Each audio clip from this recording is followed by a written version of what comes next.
selanjutnya kami mintakan pada narasumber atau pembicara yang kedua, Bapak Ibnu Rusdi, untuk memaparkan bahan seminarnya. Kami persilakan Pak Ibnu Rusdi. Oke, baik. Terima kasih banyak Pak Syukri, Pak Dr. Syukri Usman. Assalamualaikum warahmatullahi wabarakatuh. Waalaikumsalam. Terima kasih banyak kepada Bapak Ibu yang sudah berhadir. Kemudian penghormatan saya kepada Bapak Ketua Hagi Aceh, Pak Dr. Muhsin Umar, kemudian Bapak Moderator, Pak Dr. Syukri, kemudian saya hormati juga Pak Profesor Dr. Faisal Fatani, guru saya, dan kemudian kepada kawan-kawan Bapak Ibu yang sudah berhadir semua, terima kasih yang sudah berhadir. Biarlah izin saya untuk share screen untuk melaporkan.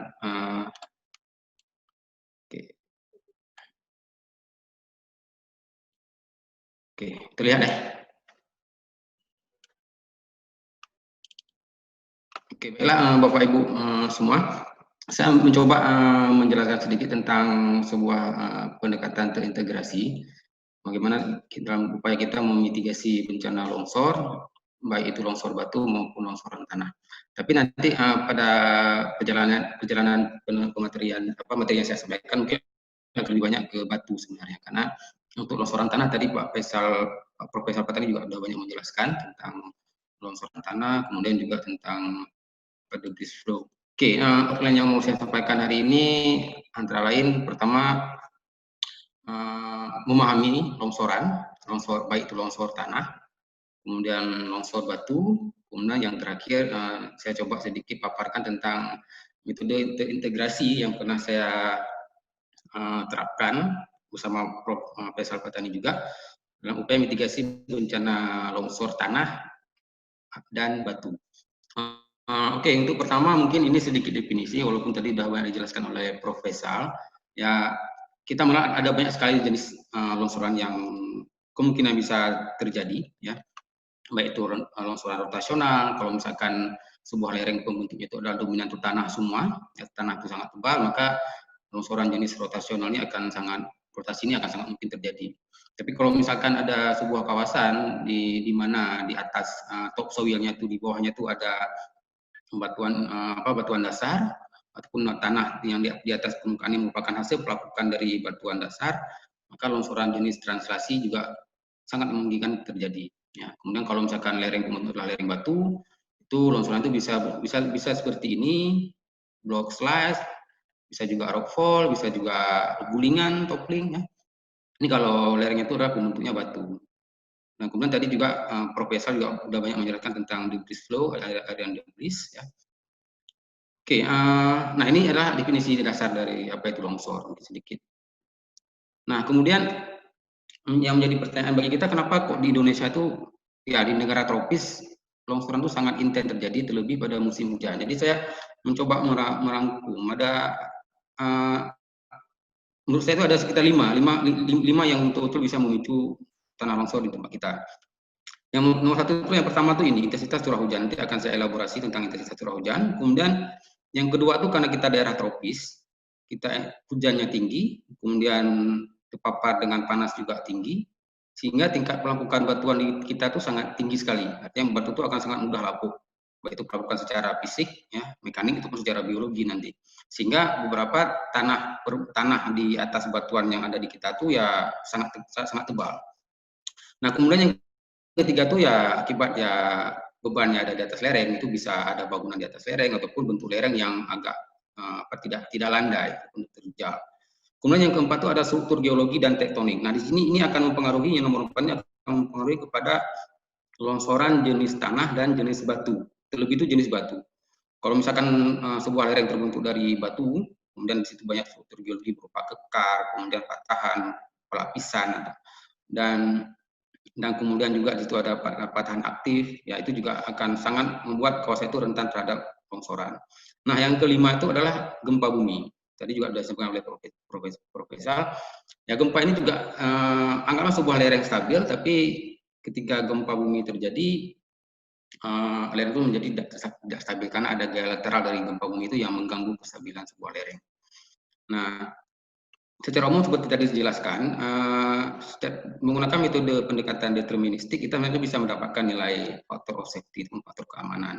Di mana itu kita ya membandingkan antara gaya penahan, gaya yang menahan batu ini, tanah ini tidak turun dengan gaya pendorongnya.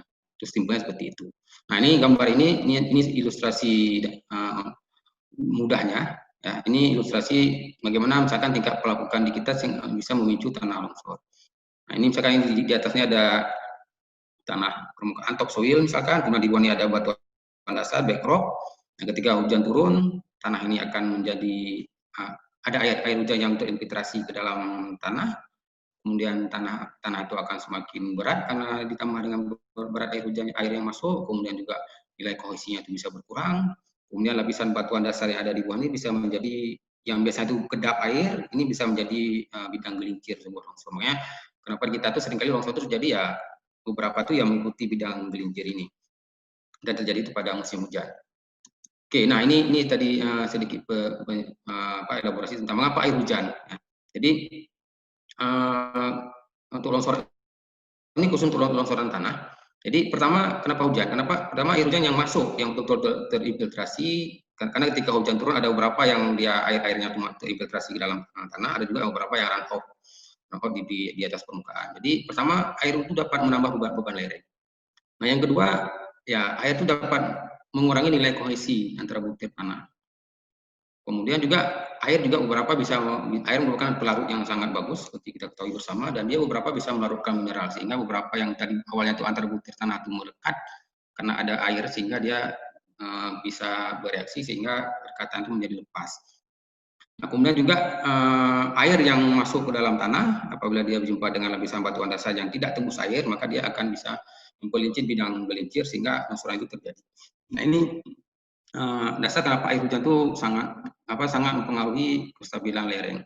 Jadi kalau misalkan kita bayangkan saja, misalkan sehari itu ada hujan misalkan 200 mm dalam sehari, anggaplah misalkan 50%-nya itu run off, 50%-nya masuk ke dalam lereng, maka dalam luasan 1 meter per 1 meter aja itu bisa menambah beban lereng itu sekitar 0,1 kilo, ya lebih kurang. Dan itu sangat akan menambah beban lereng itu sekitar 0,1 ton, artinya 100 kilo. Oke, nah kemudian kenapa pelapukan? Jadi kalau di daerah tropis di tempat kita yang tropis di Indonesia, ini adalah sebuah ilustrasi profil tanah yang menunjukkan bahwa bagaimana tanah ini yang awalnya itu batu, kemudian akibat terekspos dengan atmosfer, ada hujan, ada kemudian juga terpapar dengan panas, kemudian ini akan terjadi pelapukan secara kimia, biologi, dan secara mekanik juga, sehingga dia lama-lama akan menjadi tanah, sehingga tanah kita itu sangat tebal sekali. Nah, kita mengenal dalam geologi kita mengenal itu sebagai lapisan regolit. Ada dua hal, ini bisa kalau kita melihat tanah di sebuah lereng itu bisa jadi itulah hasil pelapukan batuan yang di bawahnya, ataupun bisa juga hasil deposit dari yang ada di atasnya lagi. Oke, ini saya percepat saja. Nah, ini contoh yang tadi, ilustrasi yang tadi, ya. Oke, nah ini adalah anatomi sebuah lereng.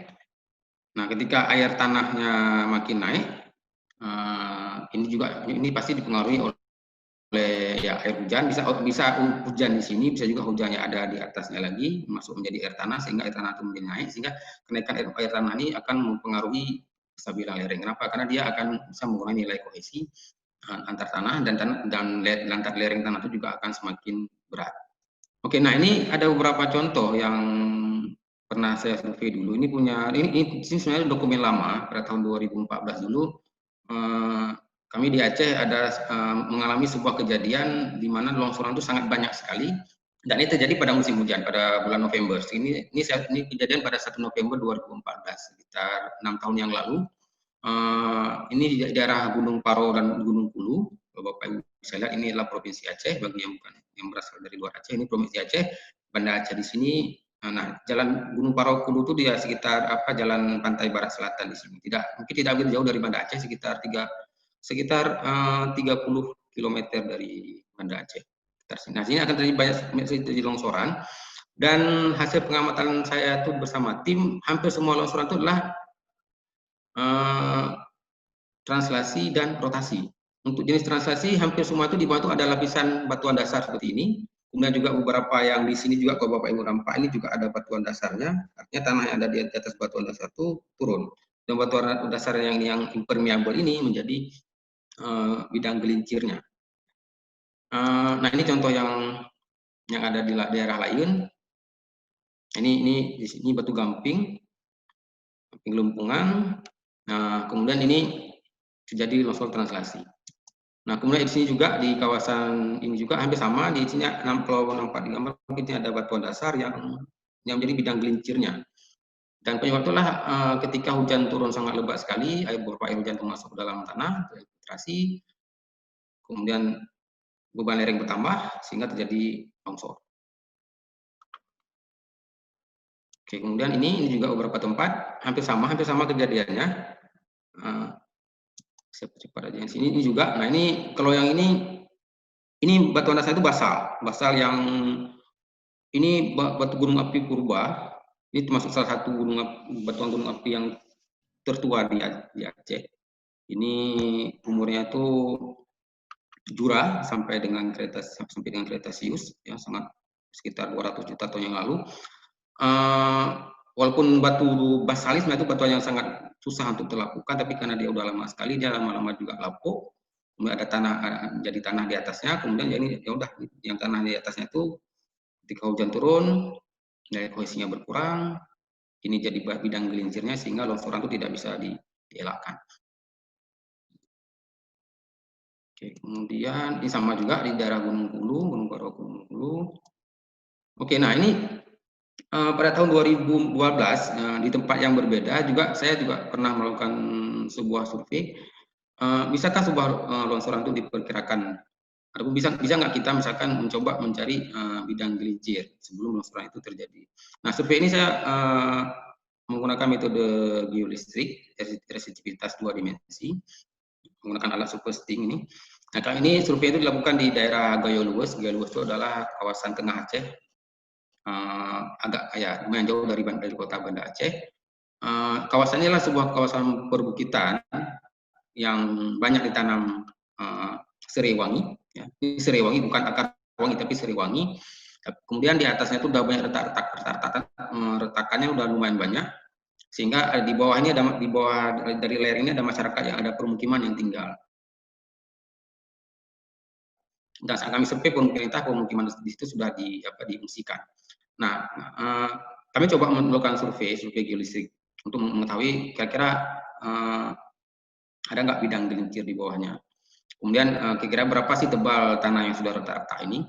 Dan kita melakukan survei, ini kawasan lerengnya, di bawah sini itu ada kawasan pemukiman. Kita melakukan survei searah dengan arah lereng, kemudian ini juga tegak lurus terhadap lereng, ada 2 line. Nah, di sini nampak nilai tahanan jenis itu yang sangat tinggi sekali, yang menandakan bahwa tanah di atasnya sudah lumayan retak.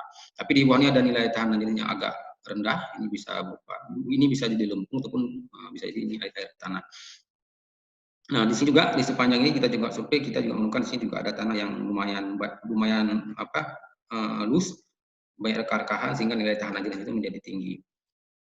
Nah, artinya ini sangat dimungkinkan untuk kalau misalkan ada hujan turun, kemudian air hujan sangat mudah masuk ke dalam lereng. Kenapa? Karena lereng itu sudah mulai retak-retak, sehingga longsor itu sangat dimungkinkan terjadi. Tapi kalau misalkan letaknya itu tidak banyak, mungkin kita masih bisa mengusulkan kepada masyarakat untuk menutupi retakan tersebut, sehingga mungkin ataupun dibenahi dengan membuat drainase yang bagus sehingga air tanah tidak masuk ke dalam lereng. Tapi ini retakannya sudah sangat banyak sekali. Ini salah satu penggunaan metode geolistrik untuk mengetahui bidang gelincir, sehingga di bawah ini kita estimasi sebagai bidang gelincirnya. Dan yang di atasnya adalah tanah yang akan meluncur nantinya. Tapi di sini kita tidak melakukan pemodelan seperti yang dilakukan oleh Prof. Esa.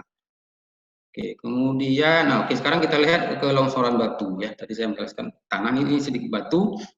Nah, agak berbeda dengan longsoran batu dengan tanah itu agak berbeda pendekatannya.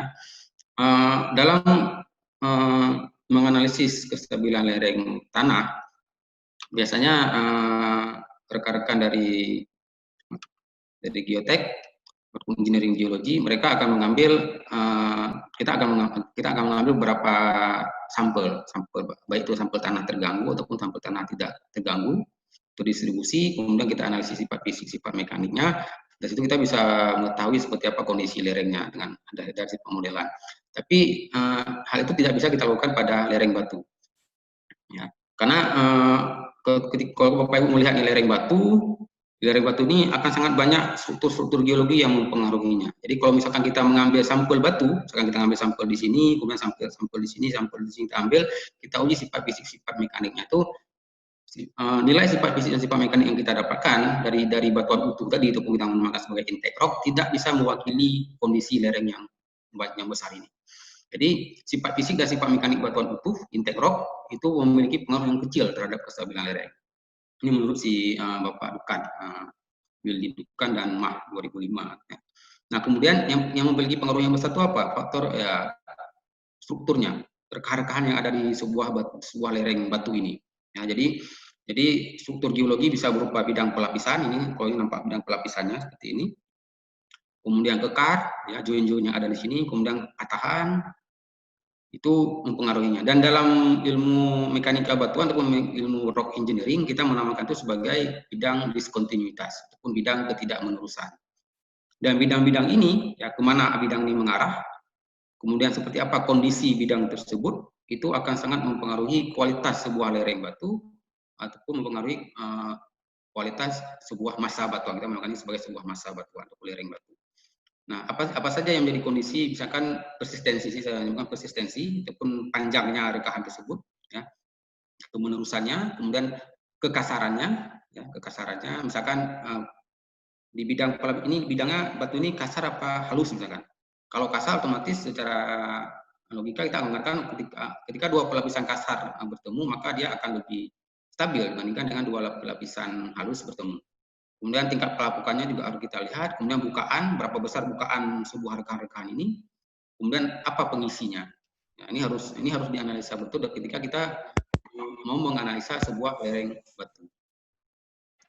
Oke, nah ini seperti saya jelaskan tadi bahwa kondisi sebuah lereng batu itu sangat dipengaruhi oleh bidang diskontinuitas, ya, bidang ketidakmenerusan.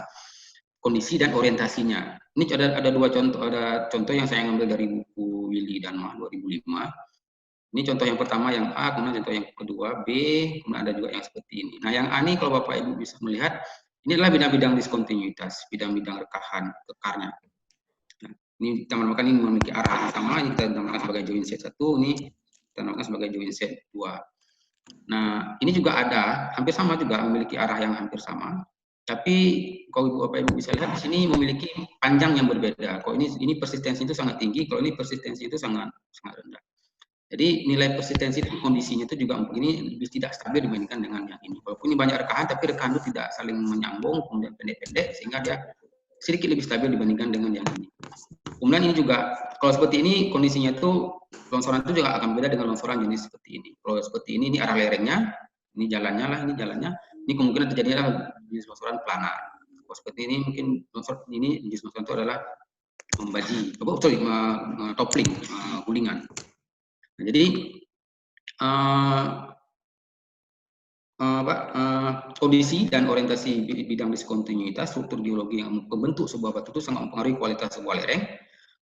Ujung-ujungnya itu juga mempengaruhi kestabilannya. Kemudian bisakah ini dinilai? Nah, dalam bidang mekanika batuan atau rock engineering kita mengenal ada nama itu klasifikasi massa batuan. Ada banyak sekali klasifikasi massa batuan yang dikembangkan, tapi yang paling banyak digunakan saat itu adalah rock mass rating dari Bianowski, kemudian ada key system ini oleh Pak Barton, kemudian ada juga dari GSI dari Hook and Brown. Ini GSI. Kemudian ada juga yang khusus untuk lereng, ada nama itu slope mass rating ini dari punya yang dibuat oleh Romana. Tidak hanya ini saja, ada puluhan klasifikasi massa batuan. Intinya klasifikasi massa batuan ini adalah menilai kualitas sebuah massa batuan. Ini semuanya kita sebut sebagai massa batuan. Seperti apa kualitasnya? Dan di situ parameter itu ada banyak. Beda klasifikasi massa batuan, beda metode dia menggunakan klasifikasi yang berbeda. Misalkan kalau RMR ini agak umum digunakan, tapi kalau Q system ini khusus untuk pembuatan terowongan. Dalam desain terowongan orang akan melakukan survei Q system dulu, dari nilai Q system nanti akan ditentukan perspektif mendesain terowongan.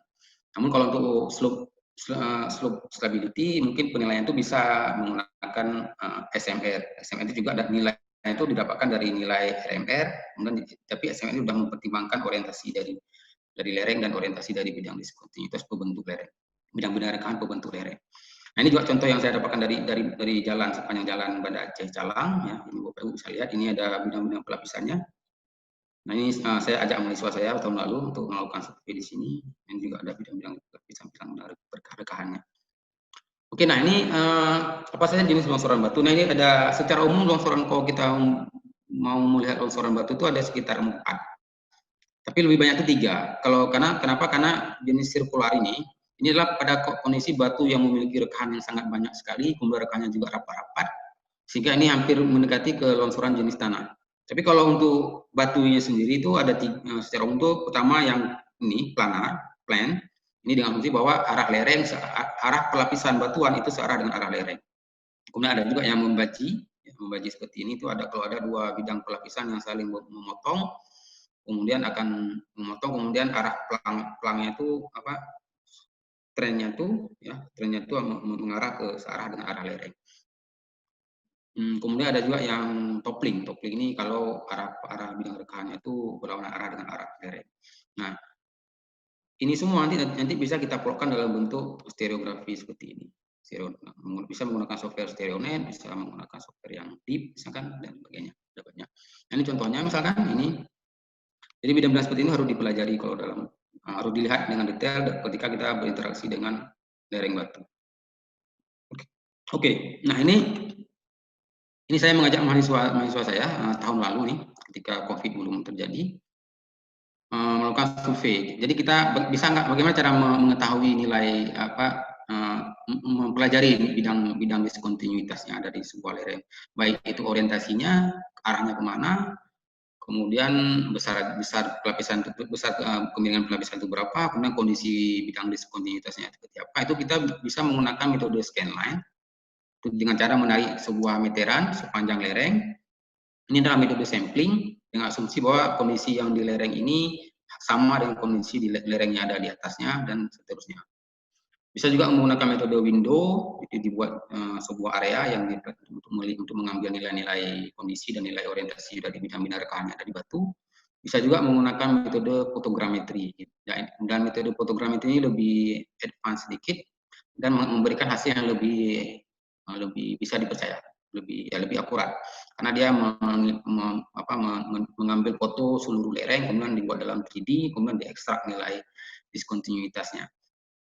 Oke, untuk melakukan survei ini minimal kita harus punya, untuk mengetahui nilai bidang-bidang di batuan ini, kita minimal harus punya data sekitar 50 sampai dengan 100. Makin banyak makin bagus.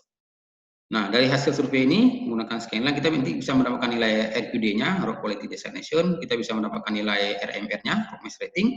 Kita juga bisa menggunakan analisa kinematik sebuah lereng. Analisa kinematik inilah sebuah analisis untuk mengetahui jenis longsoran yang bakalan terjadi tanpa mempertimbangkan gaya apa yang bekerja pada sebuah lereng. Oke, nah ini yang akan disurvei semua. Ya, ini adalah beberapa properti yang harus kita dapatkan di lapangan. Nah, kemudian dari sini kita akan bisa mendapatkan data arah, data nilai kemiringan, ya, di bidang diskontinuitasnya, kemudian juga nilai kemiringan lereng, arah lereng juga harus diambil di lapangan, lalu kita menggunakan analisis kinematik lereng batu. Nah, ini akan sangat berguna ketika kita mengetahui jenis longsoran yang bakalan terjadi. Nah, jadi kita nanti akan plotkan dalam bentuk stereografi seperti ini, StereoNet. Mungkin ini harus sedikit imajinasi, karena ini adalah sebenarnya kita melihat sebuah mangkok dari atas, ya. Jadi mangkok ini menunjukkan inilah bidangnya, misalkan di ini bidangnya, maka yang nampak dari atas mangkok, kita lihat dari atas nampak seperti ini. Berarti bidangnya mengarah ke sini, ke arah barat daya misalkan. Dan nilai kemiringan bisa dilihat dari sini. Oke, semua data yang kita dapatkan di lapangan bisa kita plotkan menggunakan software. Ada software StereoNet, bisa juga software Orient, ini free, gratis. Tapi kalau yang berbayar ada DIP, ya, dari Rock Science, itu juga bisa digunakan, itu juga cukup bagus. Tapi kalau yang gratis Orient ini gratis bisa digunakan. Oke, nah ini ada contoh kasus yang yang pernah saya lakukan bersama kawan-kawan di Jalan Banda Aceh Calang ya, kalau Bapak Ibu. Ini provinsi Aceh bagian ujung nih, ini Banda Aceh di sini. Nah, ini adalah kawat area penelitian yang saya lakukan. Jadi foto batu-batu foto lereng batu tadi itulah di daerah sini. Hampir sepanjang dari Jalan Banda Aceh sampai ke Calang sampai ke sini itu inilah banyak lereng batu. Kenapa? Karena dulu setelah tsunami terjadi pada tahun 2006 sampai dengan 2008, USA membangun jalan baru di sini dan dia banyak memotong bukit-bukit sehingga beberapa batu itu tersingkap dengan sangat bagus. Dan nah itu bagi geologi itu sangat diuntungkan karena kami memiliki banyak outcrop di sepanjang jalan ini. Kalau saya pribadi ini, ya saya akan bisa banyak mempelajari tentang seperti apa sih kualitas masa batuan sepanjang lereng ini. Nah ini ini nggak jauh dari Banda Aceh sebenarnya, sekitar kalau daerah sini itu mungkin sekitar 20 kilo, lebih kurang 20 kilo, ini sudah sampai ke 30 kilo dari Banda Aceh dari sini. Oke, nah ini lokasi lerengnya ada lereng 1 sampai dengan lereng 10. Ini coba saya bagikan hasilnya seperti apa. Dan hampir semua ini adalah batuan di sini itu adalah gamping. Batu gamping lempungan, dan ini adalah batuan yang cukup sama tuanya dengan yang tadi saya munculkan di batuan gunung api itu. Ini masuk kategori batuan Waila Group. Ini berumur Jura sampai Kretasius, ya, sangat tua sekali. Ya, sekitar 200 juta tahun yang lalu terbentuk, ya, termasuk bagian dari batuan tertua di Sumatera juga, mungkin di Indonesia juga, ya, masuk yang tertua juga. Oke, nah saya percepat aja. Oke, nah ini hasil survei yang kami dapatkan. Jadi saya mendapatkan survei, saya melakukan metode metode scanline. Kemudian saya dapatkan beberapa lereng. Satu, misalkan jenis longsor yang bakalan terjadi itu adalah planar dan baji. Ini ada lereng 2 topling, gulingan, planar, ini topling, ini baji sama gulingan, kemudian ini planar dan sebagainya. Dan ini adalah semua nilai nilai kemiringan kekarnya. Kemudian ini sudah saya bagi dalam join set. Ini hasilnya, ini lereng pertama. Nah, lereng pertama ini ya, kalau Bapak Ibu saya lihat ini ada gambar di sini. Ini ada kedip-kedip, ini lereng 1 ini tidak jauh dari kalau Bapak Ibu yang di Aceh mungkin dari ke arah Longa lewat PT sedikit ini akan jumpa dengan lereng ini, lereng 1, lereng 2. Nah, ini bisa dilihat ini hasil stereografinya. Ini bisa dilihat nilai pol-polnya, kemudian ini kita cari nilai join setnya. Nah, ini adalah bidang dari arah muka lerengnya, sehingga di sini dari perpotongan bidang ini kita bisa tahu jenis longsoran apa yang bakalan terjadi. Nah, kemungkinan di sini adalah terjadi jenis planar. Dari sini kemungkinan jenis planar. Kenapa? Karena arah lereng itu ada bidang rekahan batu, bidang diskontinuitas, bidang join yang J3 ini memiliki arah yang searah dengan arah slope, ya. Kemudian lereng 2 ini juga, ini ada, kalau nampak ini ada bidang pelapisannya, ada beberapa terbentuk baji sebenarnya. Tapi baji J3 ternyata kemiringan plangnya itu lebih landai dibandingkan dengan friction angle-nya, proses bergeser, sehingga longsoran baji tidak terjadi di sini. Tapi di sini kemungkinan terjadi adalah longsoran itu jenis toppling. Kenapa? Karena ada bidang J4 itu yang berlawanan arah dengan arah lereng. Kemudian ini lereng ketiga. Nah, lereng ketiga ini planar. Bapak Ibu bisa lihat ini lereng, ini kawan rekan saya. Lereng ketiga ini nampak pelapisan batu ini. Nah, ini arah pelapisan itu searah dengan arah lereng. Jadi kalau secara analisa kinematik kita akan langsung bisa dapatkan ini J3 nih, bidang ini. Ini slope face-nya, arah muka lerengnya, ini J3-nya. Kita akan bisa langsung bilang ini kemungkinan lensnya itu longsoran itu jenis planar. Tapi kita kenapa planar ini belum terjadi? Karena di atas ini masih ada bidang yang batu ini belum lepas. Kenapa? Karena rekahannya ada di atasnya tidak terjadi. Tapi kalau misalkan rekahan di atas ini terjadi, maka ini langsung turun dia, planar. Makanya kalau dalam analisa kinematik ini kita analisa itu mengetahui jenis longsoran saja tanpa melihat gaya yang menahan dia, tidak kita pertimbangkan. Gaya yang membuat dia terdorong ke luar lereng juga perlu kita pertimbangkan dalam analisa kinematik. Ini juga bidang pelapisan itu jelas sekali. Di sini juga nampak bidang pelapisan ini kemungkinan juga akan turun. Biasanya juga planar. Nah, kemudian ada juga yang ini ada baji. Di sini nampak bidang baji sebenarnya. Ini lereng 5, kemudian ini lereng 6. Lereng ini lapisan itu berlawanan arah, gulingan ya. Mungkin besar gulingan. Nah, kemudian ini lereng 7, lereng 7 itu di sini ya.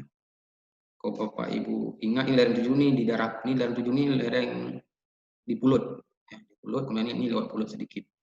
Ini tidak jauh dari tempat orang jual ikan asin kok, yang bagi yang warga Aceh pasti sudah tahu.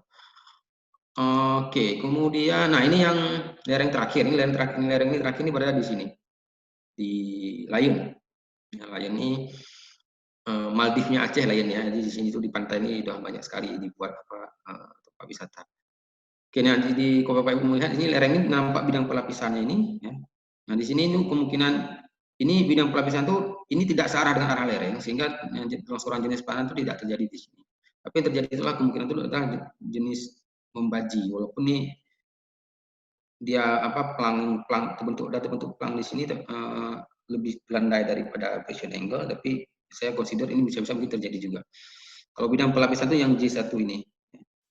Mungkin agak sulit memahami ini, tapi ya mungkin harus saya jelaskan khusus nanti, tapi di pertemuan selanjutnya. Untuk memahami seperti apa membaca si stereonet ini.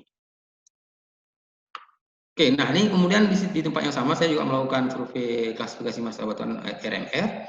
Ya, di situ kita bisa menilai ada 5 parameter. Sorry, ini 5 parameter dari RMR. Pertama UCS-nya, Uniaxial Compressive Strength-nya, kekuatan batuan utuhnya, nilai RQD-nya, spasi jarak antar rekahan, kondisi rekahan, persistensi, bukaan, kekasaran, pengisi, derajat pelapukan, kemudian kondisi keairannya. Nah ini semua ini kita kasih nilai. Kita mengikuti standar dari Bioneski 89, sehingga kita bisa mendapatkan kualitas massa batuan itu seperti apa. Jadi ini, hampir semua lereng 1 sampai dengan lereng 10 itu masuk dalam kategori ada yang sedang, kemudian ada juga masuk kategori dalam kondisi batuan yang good rock, lumayan bagus. Ya.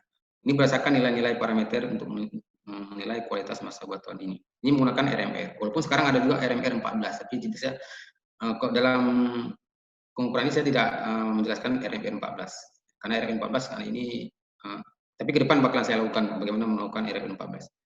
Oke, nah kemudian selain RMR kita juga bisa mendapatkan nilai SMR. Nilai SMR itulah nilai RMR yang kita dapatkan di awalnya. Kemudian ada namanya itu faktor adjustment faktor penyesuaian dari Romana yang mengembangkan ini.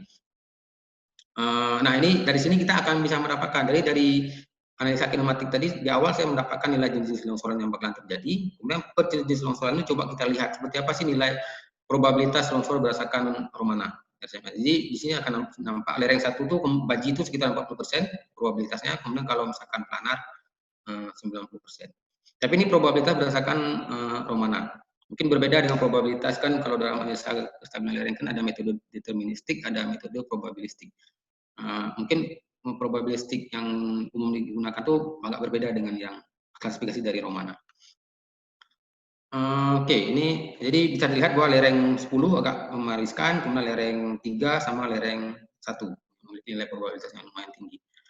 Oke, nah sekarang yang ketiga ya. Masih ada waktu Bapak Moderator?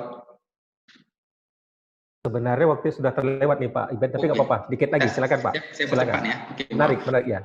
Oke, nah sekarang saya memperkenalkan sebuah metode integrasi yang pernah saya lakukan di Aceh juga.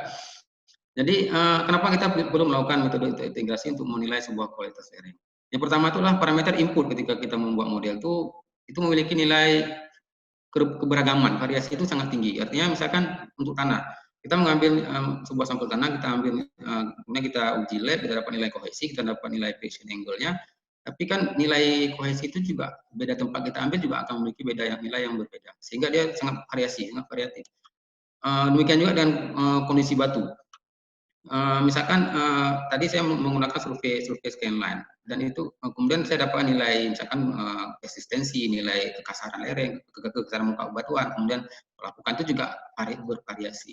Sehingga akibat ini beberapa kita perlu melakukan pendekatan terintegrasi supaya sampel yang kita ngambil itu bisa menjangkau variasi nilai properti tanah dan batu sebuah lereng sehingga lebih beragam. Kemudian metode integrasi yang saya coba usulkan itulah pertama kita dalam sebuah lereng kita harus mengambil data geoteknik. Ya.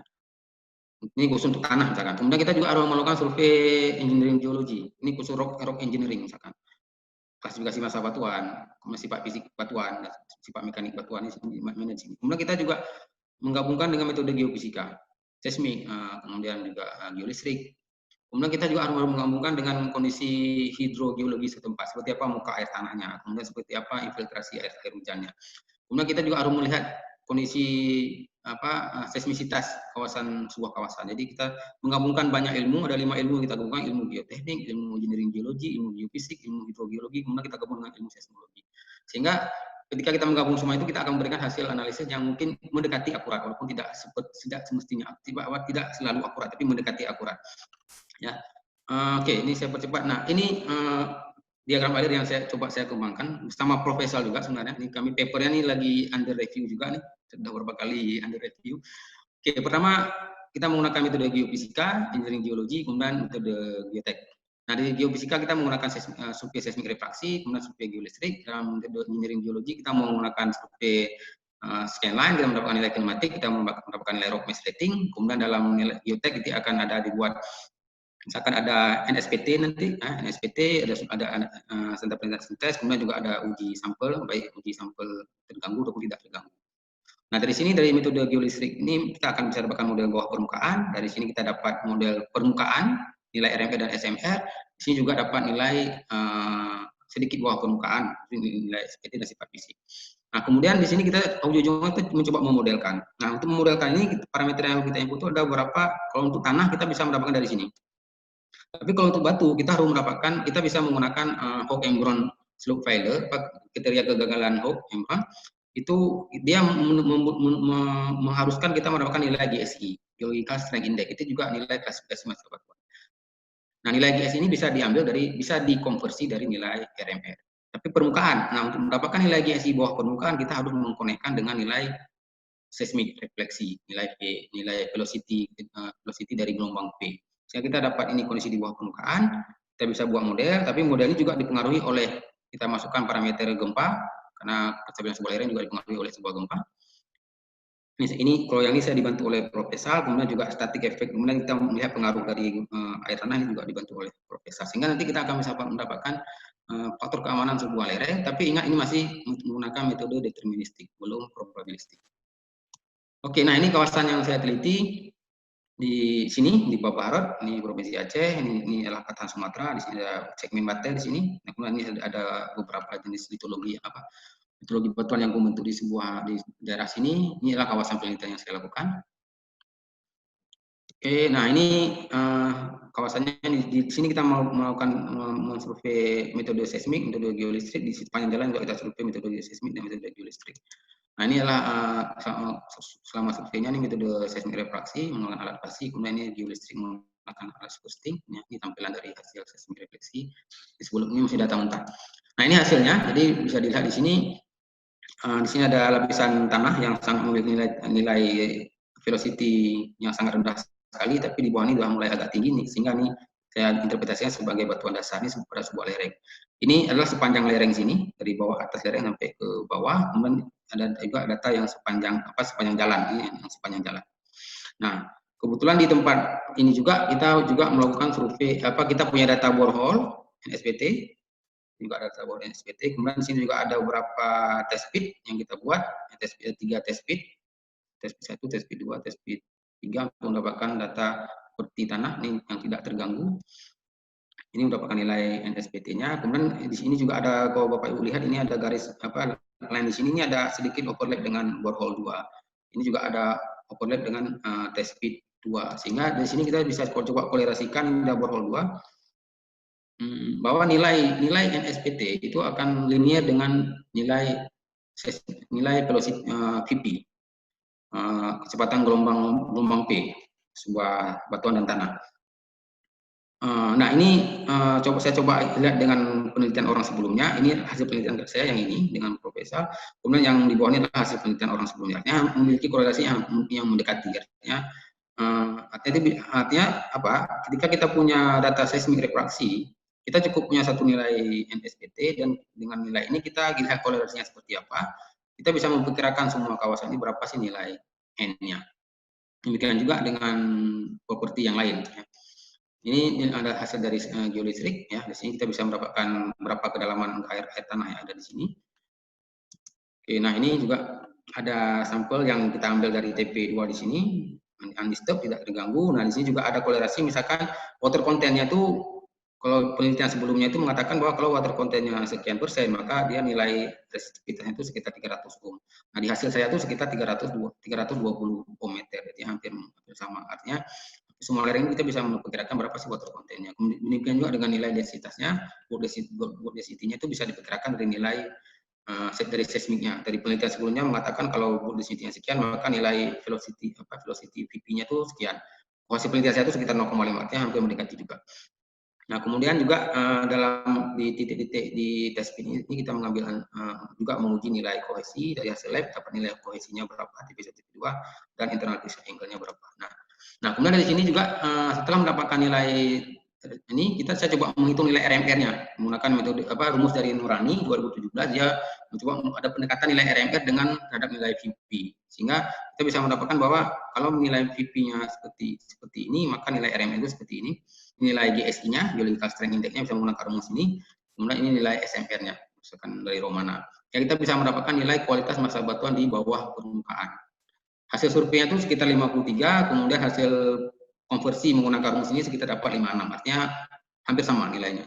Sehingga nilai RMR di bawah permukaan ini bisa kita dapatkan, dan nilai GSI di bawah permukaan juga bisa kita dapatkan. Nah, nilai GSI ini akan dipengaruhi kemana? Ketika kita membuat simulasi kestabilan lereng. Di sini ada kriteria kegagalan Hawke and Brown. Di sini kita membutuhkan nilai GSI-nya. Nah, ini dibantu oleh Profesor. Nah, ini bisa dilihat ketika ini kondisi air tanahnya rendah, kondisi air tanah itu agak sedikit naik, maka ketika kondisi air tanah itu naik, maka nilai faktor keamanan itu di bawah 1, artinya sudah tidak aman lagi. Kemudian kalau kita juga menggunakan kita kasih gempa dengan 0,2, sehingga bisa dilihat kalau kondisi gempa maka kondisi ini juga tidak stabil. Untuk tanah di atas permukaan ini tidak stabil, tapi kalau untuk nilai batuan itu masih lumayan stabil. Oke, nah sekarang terakhir ini ada beberapa mungkin kita sambil diskusi, ini ada beberapa saya ambil dari buku ini William Mah, beberapa metode slope stability, bisa menggunakan kestabilan ataupun menggunakan proteksi. Saya juga sama Profesor juga sudah banyak dijelaskan bagaimana upaya memitigasi bencana longsor. Oke, ini ada beberapa publikasi yang sudah online, sudah publish. Ini yang nomor 1 ini 2000, ini baru saja online kemarin ya. Kita analisis deformasi massa batuan segmen jalan ini. Ini udah lama, 2019, 2017, 2016. Ada satu lagi mungkin 2020, mudah-mudahan yang tentang metode integrasi itu mudah-mudahan bisa segera diterima. Oke, terima kasih banyak Pak Syukri atas kesempatan yang diberikan. Maaf ini agak sedikit molor. Akhirul kalam, assalamualaikum warahmatullahi wabarakatuh. Waalaikumsalam warahmatullahi wabarakatuh. Baik, terima kasih Pak Ibnu Rusdi. Nggak apa-apa Pak, semangat. Yang penting semangatnya Pak tetap ini bertahan, dan ilmunya luar biasa tadi, pengalamannya. Baik, selanjutnya kita masuki sesi diskusi atau tanya jawab. Yang sudah memberikan pertanyaannya melalui room Zoom chat ini sama kami sudah kami catat ada 7 pertanyaan. Namun demikian kami beri juga kesempatan kepada Bapak Ibu yang ingin bertanya secara langsung, boleh menekan tombol raise hand, bertanya kepada siapa mungkin. Satu dulu nanti sekali. Nanti akan kami buka pertanyaan yang kami catat. Ada Bapak Ibu? Kami berikan waktu. Raise hand silakan untuk bertanya.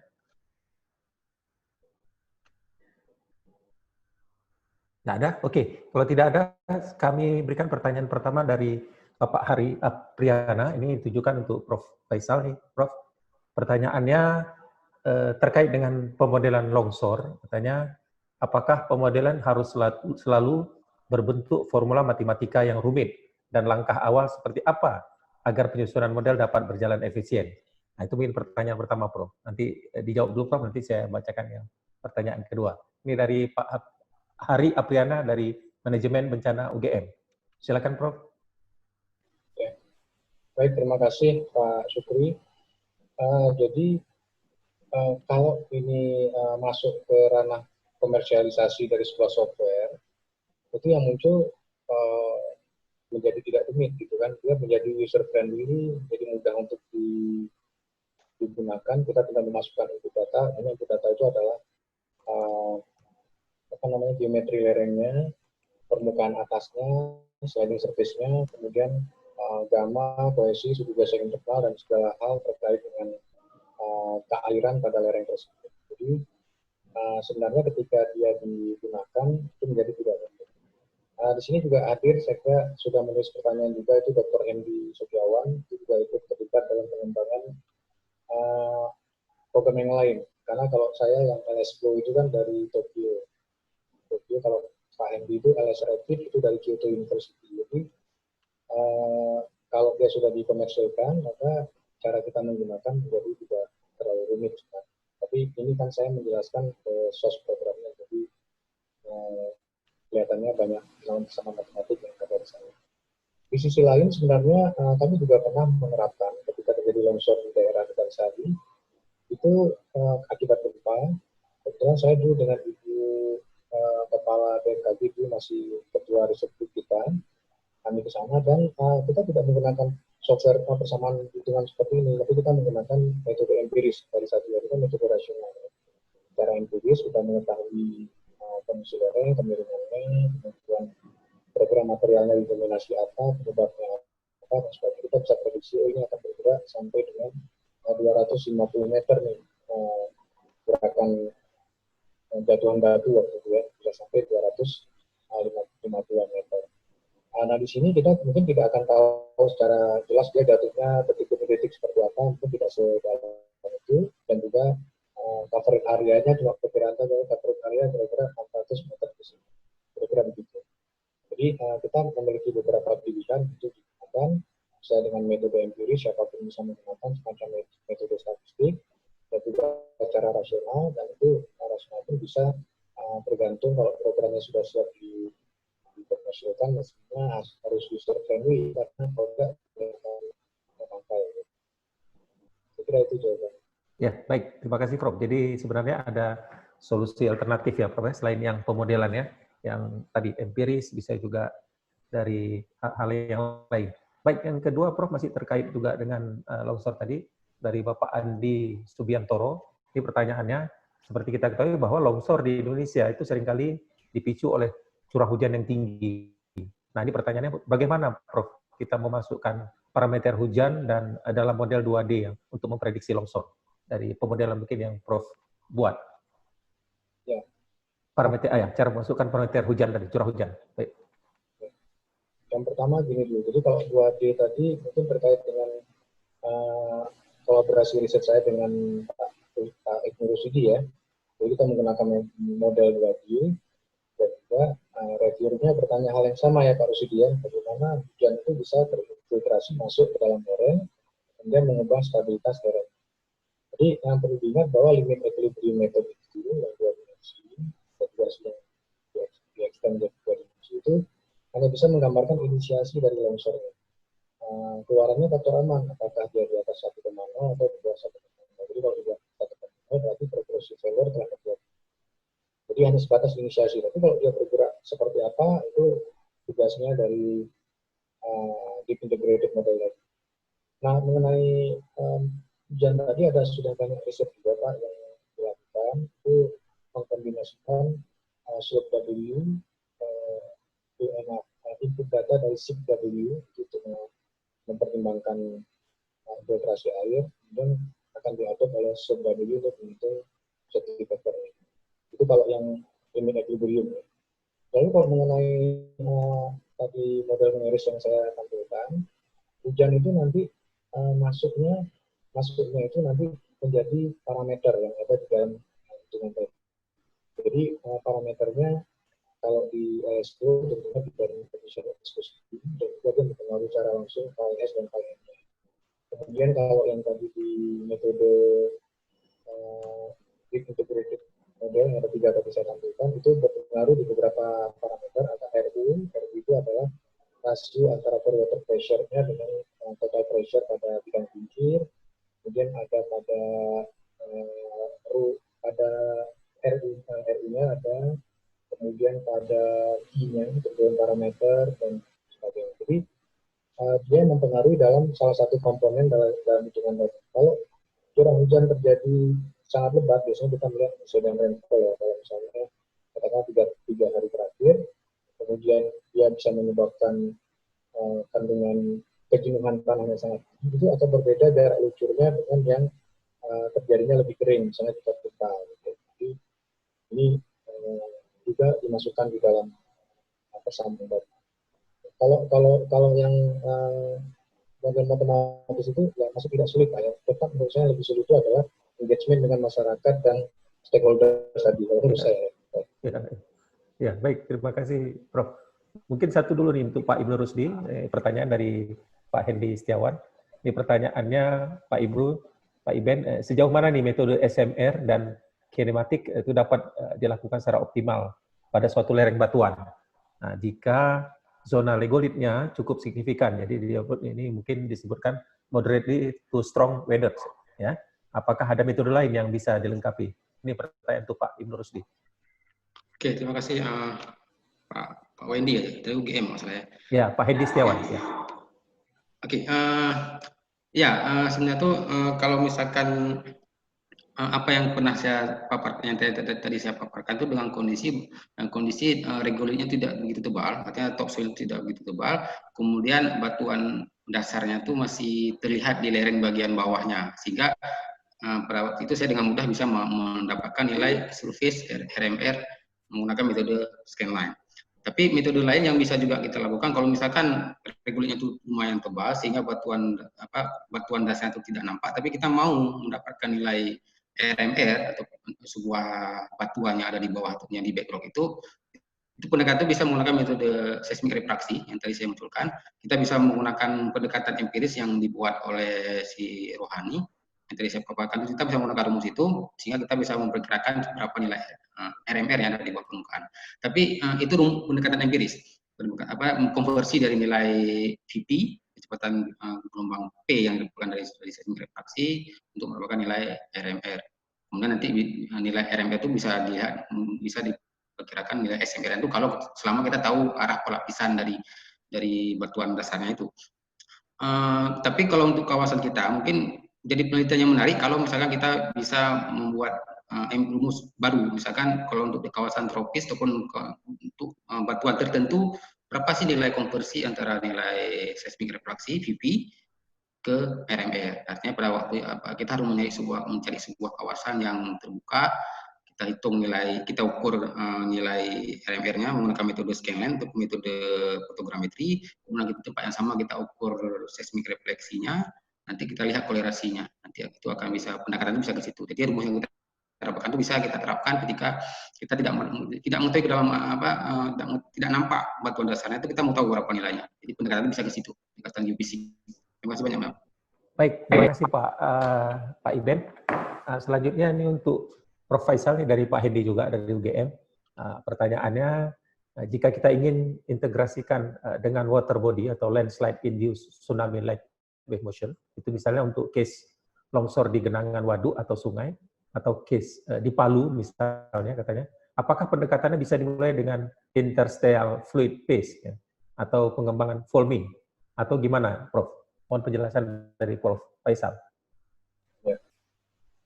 Terima kasih. Ini Dr. Hendy ini orang yang sangat kompeten di bidang ini karena di Kyoto University ini profesornya adalah presiden dari International Consortium of Landslide. Jadi presidennya longsor sedunia, gitu. Namanya serem sekali, profesor. Jadi, ya dulu S1-nya bimbingan saya, kemudian S2, S3 sudah jauh lebih baik. Karena sebaik-baiknya seorang guru itu cita-citanya adalah murid-muridnya, mahasiswa-mahasiswanya menjadi jauh lebih baik dari gurunya. Kan gitu ya Pak Supri ya? Iya, amin Prof. Bagus. Sukses semua ya. Mahasiswa Prof. Nah, mengenai program tadi, memang program untuk LS Plus sendiri belum se-advance LS Rapid ya, yang masih juga terlibat dalam pengembangannya. Jadi kalau kita berbicara mengenai landslide induced tsunami misalnya, itu kan ada dua hal ya. Jadi sangat rumit. Jadi yang pertama, landslide-nya itu bergerak dari zona kering, artinya tidak ada airnya, lalu bergerak masuk ke dalam perairan ya, sehingga ada heavy state of stress yang kemudian menahan gerakan longsor. Atau ya submarine landslide, jadi dari bawah memang tidak berurusan dengan tekanan atmosfer, dia di bawah laut itu terus bergerak, kemudian juga dapat menimbulkan tsunami. Kalau riset saya sendiri masih belum sejauh itu. Mungkin kalau Mas Dr. Hendy-nya online mungkin bisa menjelaskan dalam forum ini. Ya. Silakan Dr. Hendy. Ya, mungkin bisa menjelaskan kira-kira untuk LS Rapid sendiri kan saya melihat dulu pernah dipaparkan di BMKG dan dia juga sudah masuk ke ranah komersial juga LS Rapid yang dikembangkan Pak Hendy dan kawan-kawan. Mungkin suatu saat kita mengadakan webinar khusus nih untuk memaparkan yang lebih advance lagi di LS Rapid, terutama untuk urusan submarine landslide atau landslide tsunami-nya, karena itu bukan hal yang menjadi fokus kalau di riset saya. Aduh, terima kasih Pak Prof. Ini kok saya jadi disuruh ngomong. Tidak apa-apa Prof, ini diskusi nih, Pak Dr. Hendy, diskusi. Tidak apa-apa, menarik sekali. Silakan, Dr. Hendy. Hanya kan pelumas ya, pelumas bidang gelincir di bawah air, di airnya di sebagai pelumasnya gitu. Kalau untuk yang water body ini kan dia mempunyai resistance yang tersendiri gitu. Jadinya apakah nanti di modelnya Prof Faisal ini bisa kita mulai dari pengembangan dari phase fluida dari modelnya Pak Prof, atau kita buat semacam model tersendiri untuk aliran water flow-nya, kemudian kita integrasikan gitu. Pandangan saya Prof. Terima kasih. Oh ya, bisa. Itu bisa dengan program manapun untuk inisiasinya ya, karena kalau di LS Flow sendiri yang di Mayuyama Landslide itu, memang begitu dia masuk ke perairan, kan itu ada tiap titik itu kan ada nilai kohesi, kemudian gamma dan juga thermal friction yang berbeda-beda. Itu kita reduce, kemudian kita berikan tekanan hidrostatiknya di bagian depan.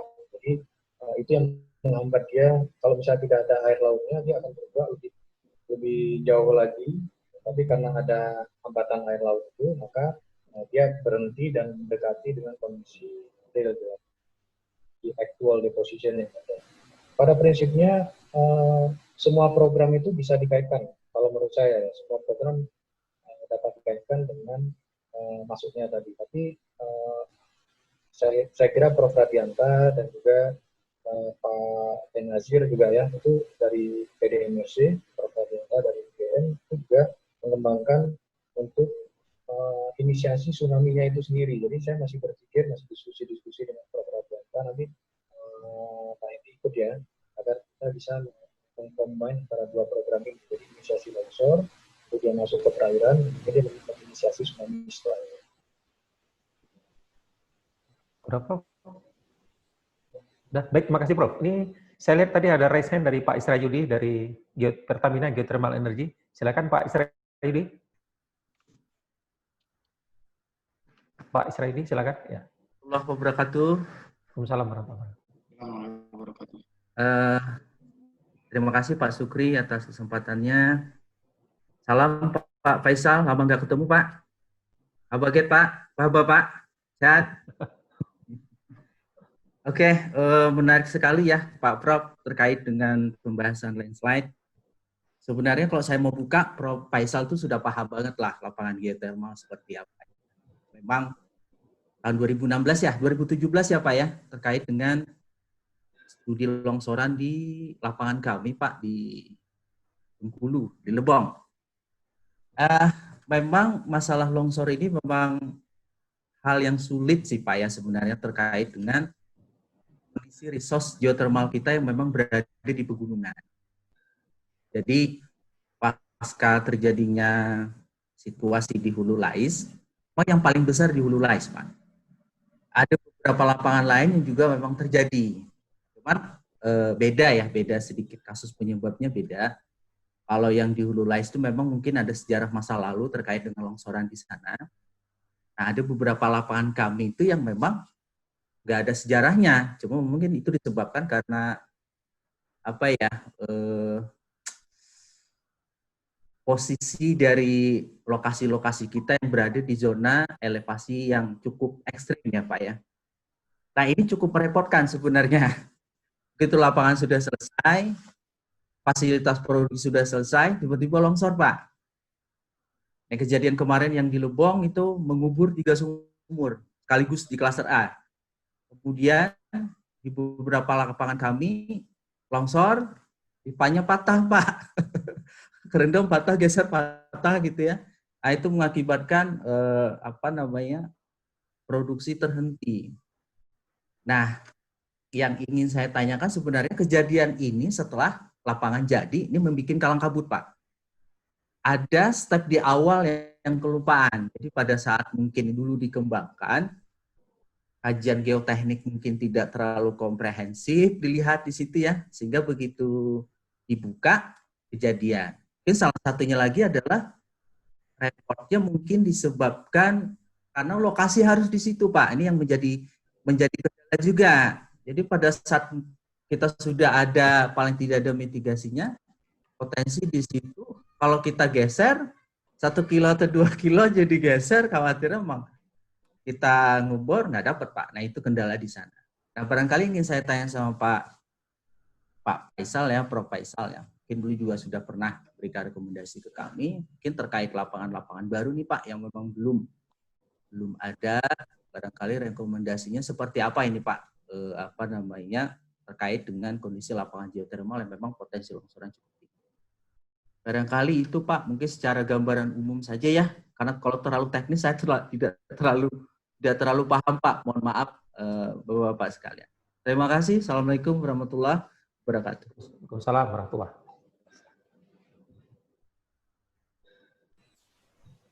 Ya, ini boleh saya jawab, Pak? Ya, silakan, Prof. Silakan. Baik, jadi geothermal ini, Pertamina Geothermal ini kami bekerja sama sejak UGM dan Pertamina Geothermal sejak 2012 ya. Saya memberi pelatihan juga beberapa kali pada staf teknis di sana. Itu setelah dulu ada longsor di Sungai Penuh ya, itu awalnya. Kemudian di 8 areanya itu kita rutin ke sana. Dan tadi Pak Isra menyampaikan itu menarik sekali ya. Jadi ini semacam bagi para mahasiswa ya, kemudian para ahli itu bisa banyak belajar di permasalahan yang dihadapi oleh Pertamina Geothermal. Kemudian kami juga Pak Isra juga mensupport Pertamina Hulu, PAE dan juga PEP. Nah, terakhir mungkin sekedar info ya Pak ya, kami diminta untuk membuat pedoman bagaimana pertanyaan Pak Isra tadi, pedoman bagi PEP Pak kebetulan. Nanti saya share nomornya, jadi mungkin dari Pertamina Geothermal dan Pertamina itu bisa melihat. Jadi kalau kita memulai sebuah area baru, eksplorasi, terutama daerah pegunungan ya, maka geothermal kan banyak. Itu diawali dengan risk assessment dulu Pak. Jadi kita mengumpulkan site investigation yang lengkap untuk membuat sebuah risk assessment seperti Bapak sampaikan tadi. Jadi di jauh-jauh hari kita sudah paham apakah pemilihan lokasi sumur ini sudah tepat. Kalau sumur ini agak susah dinego ya Pak ya, karena itu kan sumbernya di situ ya. Apakah dia sumur eksplorasi maupun untuk injeksinya. Cuma yang mungkin masih bisa dinegosiasi ini GPP-nya Pak, General Power Plant. Karena begitu kita menempatkan General Power Plant yang demikian tinggi resikonya, maka kita akan menghabiskan dana yang demikian besar untuk bisa mengamankan power plant. Saya sebenarnya ingin sekali Pak, kalau misalnya dekat saja dengan Jogja, itu setiap semester saya mau bawa ke Lumebala ya Pak. Nah itu DPP-nya itu semua teori yang saya sampaikan tadi ada di sana Pak. Jadi penggunaan mulai dari geosintetik, penggunaan solid pile, pengeboran horizontal, shotcrete, semua itu ada dalam satu DPP karena pemilihannya memang ya pokoknya jadiannya seperti itu ya, ada di sana sehingga kita harus mengamankan aset negara yang demikian besar. Dan juga karena ini mengenai sumber energi, itu ada surat juga dari pusat. Ini tidak bisa berhenti ya Pak Isra ya. Jadi saya selama COVID tim kita juga bergerak Pak, satu tim ke Tuban waktu itu di PAE, dan baru saja 2 minggu lalu saya baru pulang dari Pertamina Geothermal Karaha Pak, untuk ketemu teman-teman di sana Pak Zaldin, Pak Yosef. Jadi jadi namanya untuk energi ini, kalau kita bicara energi, sumber energi ini memang bagian yang sangat penting di negara kita, sehingga walaupun kita harus spend 2-3 juta per orang untuk cek segala macam agar bisa berangkat, itu kita lakukan ya. Karena demikian pentingnya tidak bisa terhenti oleh adanya pandemi. Jadi Pak, memang harus diawali tadi Pak, site investigation, kemudian risk assessment, dan dari risk assessment ini kan ada zona-zona yang merah atau yang orange atau yang kuning, artinya zona-zona tinggi. Ini bagaimana kita bisa reduce risikonya sehingga dia menjadi acceptable. Acceptable itu mungkin tidak juga mungkin dia hijau atau low risk ya, tapi mungkin paling tidak medium sudah masuk sektor kontrol. Dan juga yang lebih penting lagi adalah selama proses pelaksanaan eksplorasinya, produksinya, dan nanti begitu bekerja itu juga perlu ada kontrol secara reguler. Nah, kita membuat SOP, Pak, ada banyak 12 SOP yang kita buat dalam laporan ke Pertamina EPP itu, Pak. Ini mungkin saya sharing, Pak. Itu Pak Supri kira-kira ini luar biasa banyak pengalamannya dalam terima kasih Prof. Faisal. Ini ada dua lagi nih Prof pertanyaan ya. Mungkin yang pertama dari Bapak Abdul Jalil itu bertanya, apakah model Volmi itu dapat diaplikasikan pada kasus gerakan tanah karena likuifaksi? Nah, pertanyaan ini mirip atau sama dengan pertanyaan dari Pak Abdul Wahid dari UNTAD, Pak, Universitas Tadulaku. Nah, cuma beliau spesifik menjelaskan apakah bisa digunakan untuk likuifaksi seperti kejadian di Palu 28 September 2018. Itu Pak, silakan Pak. Ini Pak Abdul Jalil dari Universitas Malikul Saleh. Sudah 3 tahun menjadi mahasiswa S3 saya nih. Oh, oke. Itu pertanyaan yang ditanyakan para promotornya ya. Saya promotor kebetulan. Kalau promotornya bertanya, balik lagi ke saya pertanyaannya. Kesempatan, Bro. Ini kesempatan katanya. Ini tanya sekalian. Ya.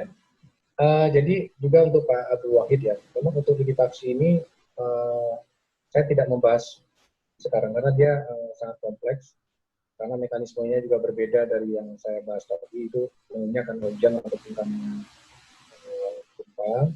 Untuk likuifaksi kebetulan besok jam 1 siang itu saya diundang oleh PUPR ya untuk menjadi pembicara juga dalam seminar mitigasi bencana likuifaksi.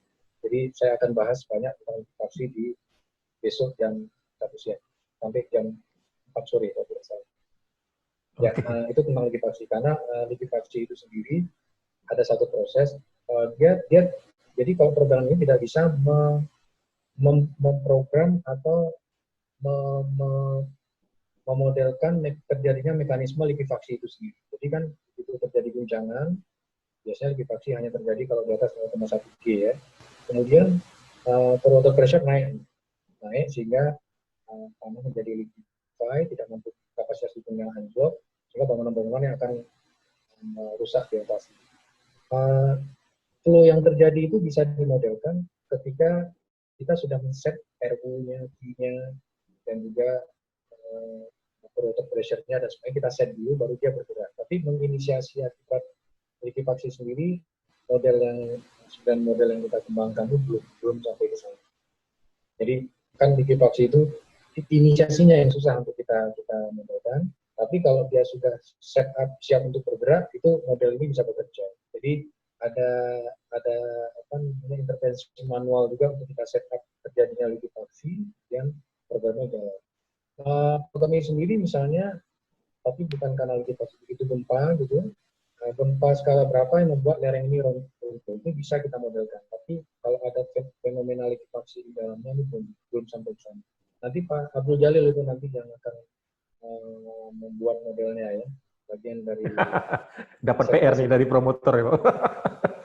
Baik Pak Abdul Jalil dan Pak Abdul Wahid, mungkin besok bisa bergabung dengan webinar yang juga pematerinya dengan Prof. Faisal nih, menarik sekali, khusus tentang likuifaksi. Ya. Ini terakhir Prof, satu lagi dari Pak Mudiono, ini pertanyaannya, apakah software Bapak bisa digunakan untuk memodelkan pengaruh akar vegetasi seperti pada program Abacus? Itu terakhir Pak. Dr. Mudiono yang baru lulus dari S3 UGM juga ya, di Unram. Ini ya benar, Pak Mudiono Unram ya?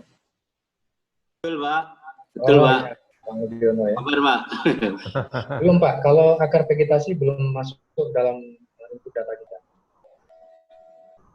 Belum ya? Jadi kita menganggap materialnya itu sebagai disrupted landslide. Jadi di situ ada mungkin batu, ada air, ada tanah bercampur, jadi debris, itulah yang kita analisis karakteristiknya.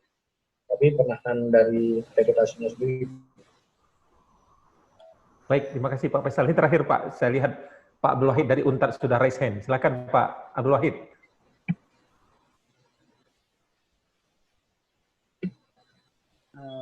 Penelitian Prof di PLT Abakaru tentang sedimentasi. Kebetulan waktu penelitian saya itu bersamaan pemekaran Polmas, Polwali Mama saya jadi Kabupaten Mamasa di daerah hilir Mamasa. Sehingga waduk PLTA Bakaru pada saat pengerukan itu setelah selesai waduknya penuh lagi. Jadi itu sangat cepat. Jadi barangkali pertanyaan saya bagaimana trik atau penanggulangan bencana longsor itu di hulu sehingga PLTA Bakaru bisa kembali artinya aktiflah untuk menanggulangi listrik karena akibat dari sedimentasi juga itu Prof, ada 2 turbin yang rusak akibat adanya aliran yang begitu cepat masuk ke waduk PLTA Bakaru. Saya kira itu dari saya, Prof. Terima kasih. Ya, silakan Prof. Faisal. Ya, ini tahun 2007, 2008, 2009 itu saya melakukan riset khusus Pak tentang sedimentasi bendungan itu dengan mentor saya, guru saya Pak Profesor Kolobono. Jadi ini sebenarnya di luar konteks kita hari ini tentang sedimentasi waduk ya itu hal yang khusus, tapi nanti di acara webinar lain bisa kita bahas lebih detail Pak. Jadi memang kalau mengenai sedimentasi waduk ini begitu perencanaannya ini kan banyak hal yang harus kita pertimbangkan. Jadi kebetulan UGM sendiri melakukan evaluasi terhadap 49 detail engineering design dari waduk-waduk di Indonesia. Jadi kita melihat nanti kalau memberikan waduk ya yang pertama bagaimana dengan bagi kendalanya yang kira-kira kalau kita bendung akhirnya terisi tidak gitu ya. Karena di beberapa bendungan itu saya datang ke sana malah di dekat spillway anak-anak main bola gitu ya. Saya tanya apa nih demikian luas area yang tidak terisi air, kemudian juga ada automatic water ini apa namanya AWLR-nya itu, water level recorder-nya itu tidak menyentuh air, yang menyentuh lapangan bola tadi. Dan ternyata hanya 5 tahun sekali dalam 5 tahun itu airnya melimpas dari spillway. Jadi ini di satu sisi memang ada sedimentasi waduk buat dia dead storage capacity-nya berkurang. Ada di sisi lain airnya itu malah tidak mencukupi Pak. Jadi airnya tidak pernah penuh, spillway-nya tidak pernah terpakai ya. Airnya tidak melimpas ke sana. Jadi kalau tadi terkait dengan sedimentasi ini memang banyak hal yang terlibat. Ya, kalau kita menyebut ini tidak hanya disiplin hanya bidang teknik sipil saja, tapi ada juga masalah hutan ya, kemudian masalah pertanian karena di awal mungkin kita merencanakan ini zona buffer zona hutan misalnya, hutan produksi yang kontrol oleh perhutani, tapi begitu dalam pelaksanaannya, begitu aksesnya terbuka sedikit, itu langsung menjadi lahan pertanian masyarakat yang menyebabkan suplai sedimentasinya itu, suplai erosinya itu demikian besarnya masuk ke dalam waduk, dan waduknya menjadi harus dikeruk ya. Jadi yang untuk waduk ini memang ada 2 hal ya. Jadi waduk itu dia cepat terisi oleh sedimen sehingga dia tidak bekerja optimal. Di sisi lain malah airnya yang kurang gitu ya. Waduknya siap, sedimentasi bisa terkontrol, tapi airnya malah tidak. Ini hal-hal ini yang sudah dievaluasi oleh BPN dan tentunya cukup besar Pak. Kebetulan saya bukan ahlinya khusus pembangunan, ada ahli-ahli pembangunan di sana, ahli hidrologi, ahli hidrolika, saya ahli geotekniknya yang masuk, sehingga ada dan juga ada ahli struktur yang mendesain berbagai macam Pak, pintu, atau mesin juga misalnya juga. Itu Pak kira-kira jawaban saya. Ya, baik, terima kasih Pak Faisal, Prof. Faisal. Saya lihat ini cukup menarik diskusi kita hari ini. Saya pikir dengan topik longsor ini, dan terima kasih Pak Faisal banyak sekali dan Pak Iben penjelasannya dan pengalaman penelitiannya. Saya pikir mengingat waktu yang sudah pukul 11 lewat ini di luar batasan kita, mungkin lain kali kita bisa lanjutkan dengan diskusi yang lain. Nah, terakhir mungkin ini sebagai penutup kami mintakan kepada Bapak Dr. Muhsin Umar sebagai Ketua Kombil Aceh, Hagi Aceh, maksud saya, Himpunan Ahli Geofisika Aceh, untuk menyampaikan sambutannya. Silakan Pak Dr. Muhsin. Assalamualaikum warahmatullahi wabarakatuh. Waalaikumsalam. Terima kasih. Yang pertama sekali saya ingin ucapkan kepada Bapak Profesor Faisal Fatani, kemudian Bapak Ibnu Rusdi yang sudah bersedia meluangkan waktu untuk berhadir di dalam seminar online kita. Seminar online kita ini kita laksanakan setiap 1 bulan sekali dengan topik yang beragam dengan dari berbagai sudut pandang. Profesor Faisal Fatani ini termasuk salah satu visiting profesor kita tahun 2018 melalui program World Class Professor yang diadakan oleh Universitas Syah Kuala. Jadi kita masih tetap ingin menjaga hubungan yang baik, Prof. Semoga kolaborasi kita terus terjaga dan terus terjalin, karena dengan kolaborasi kita bisa menyelesaikan banyak masalah. Kalau kita hanya dalam satu bidang saja, maka kita tidak akan berkembang.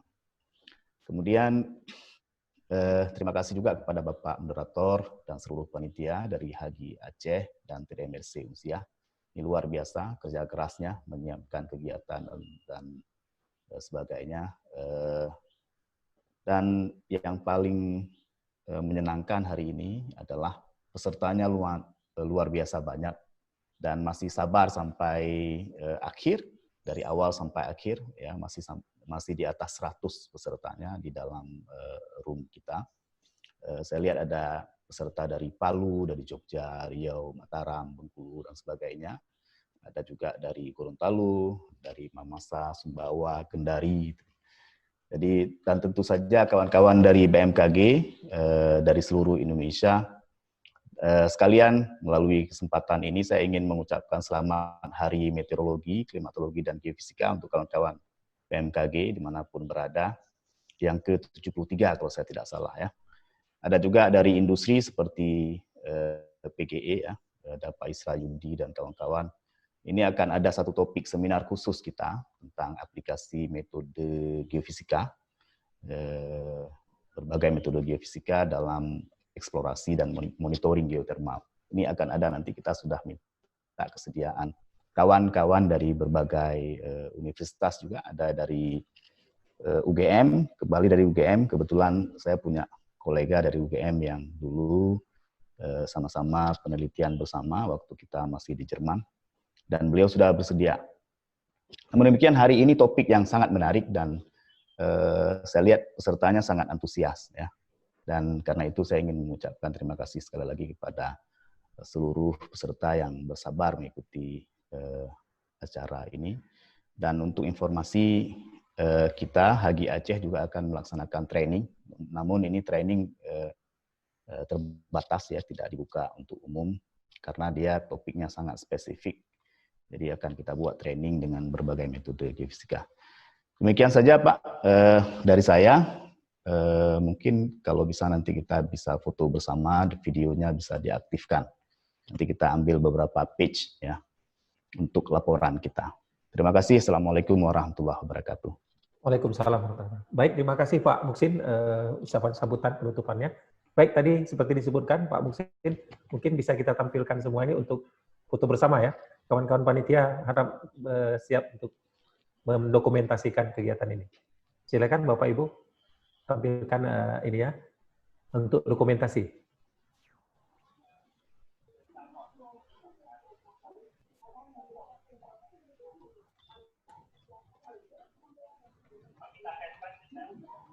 Oke.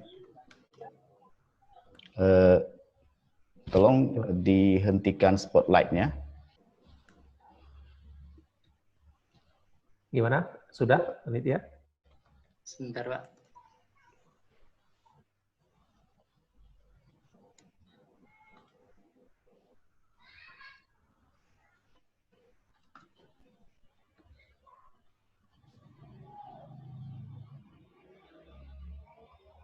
Ini lumayan ramai masih Pak pesertanya, jadi harus kita ini semua nih. Ya, silakan Pak Yanis.